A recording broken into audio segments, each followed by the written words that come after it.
રાજકોટના જેતપુરમાં મગફળી ગોડાઉનમાં જે ચોરી થઈ છે તે અંગે ભાજપના પ્રવક્તા હિતેન્દ્ર પટેલે નિવેદન આપ્યું છે।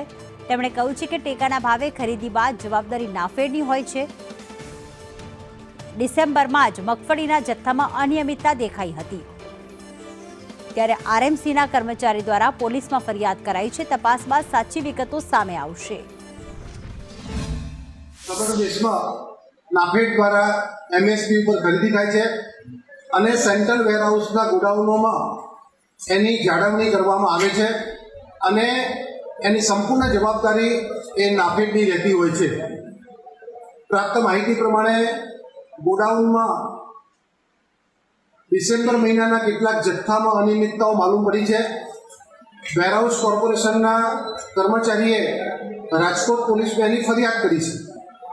તો સામાન્ય રીતે રાજ્ય સરકારની સીધી સ્પષ્ટી બાબત નથી, તેમ છતાં પોલીસ સ્ટેશને ફરિયાદ થવાથી એમાં જે તપાસ થશે અને તપાસને આધારે જે વિગતો માલુમ પડશે ત્યારે જ એમાં સાચી હકીકત આપણને